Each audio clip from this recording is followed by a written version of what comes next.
My name is Ann Floyd, and I have something to share with you. Picture this. You are, let's say, 75. How far away from that are you? How about a loved one? Picture someone as I continue. You have lived on the island for any number of years, maybe all your life, and your failing health is such that your family and your caretaking organizations here on the island can no longer adequately care for you in your home. Also, you are not safe there, as there are stairs, and the only bathroom is on the second floor. The windows and doors are potential hazards. The medical equipment necessary for your care, such as handicapped accessible showers, wheelchair accessible doorways, lifts, etc., either don't exist or don't fit into your home. The kitchen is also not safe, and so on and so on. But you have your comfortable bed and your familiar chairs. You have familiar views. You have your familiar kitchen smells. You have your pets, if you're lucky enough to have them. You have your family and friends popping in and out, and on it goes. Even though you are in precarious health, you do not want to leave your home. But guess what? You must. So, possible scenario number one. There is no place on the island of Martha's Vineyard for you to go. You are torn out of your room, out of your house, out of your town, and off the island, away from family and friends. And so all things familiar are no longer a part of your life.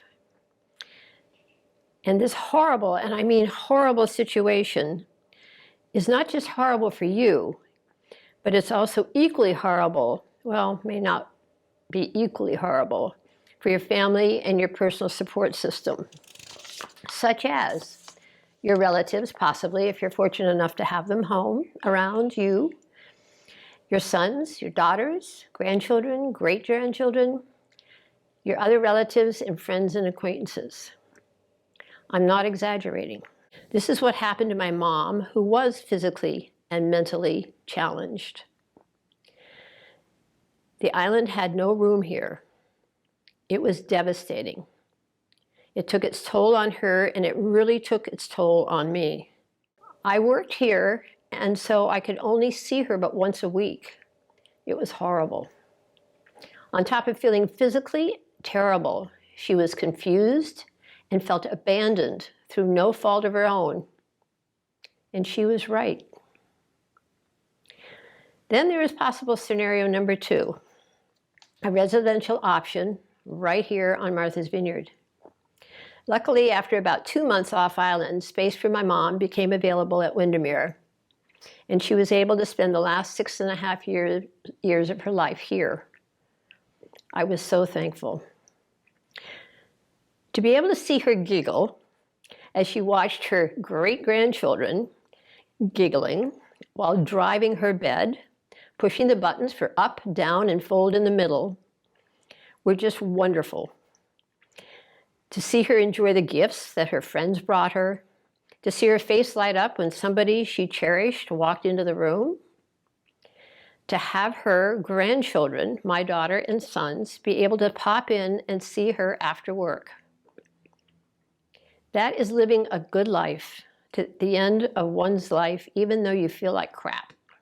When there is a place for you right here on Martha's Vineyard, you have the mental and emotional security of knowing that you are not going to be torn away from your family and friends, even though you will be torn away from your familiar life, even though you will be torn, and yes, I mean torn, because it is not something you will want to do voluntarily. Torn out of your familiar home and surroundings, you will not have to leave Martha's Vineyard. The familiarity of not only being on the island, but having all your support people able to continue to be here day in and day out is priceless. Ponder this when you go to bed at night. Picture yourself or one of your loved ones in this position. Believe it or not, I've been through it again, but this time it was not as painful. At the end of last July, I had to put the love of my life in Windermere because of his mental and physical needs. He was at a point where I could no longer physically or emotionally care for him. But he is thankfully here, right on the island in Windermere. We raise millions of dollars and provide great facilities for our kids on this island, and now it's time to do that for the other end of the spectrum, our elderly.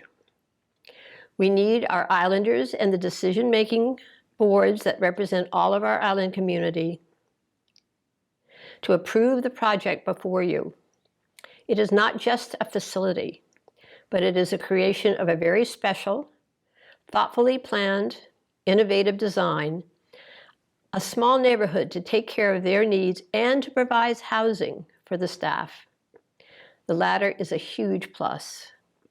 We owe that to our community and especially to our aging citizens. Ponder this. Thank you.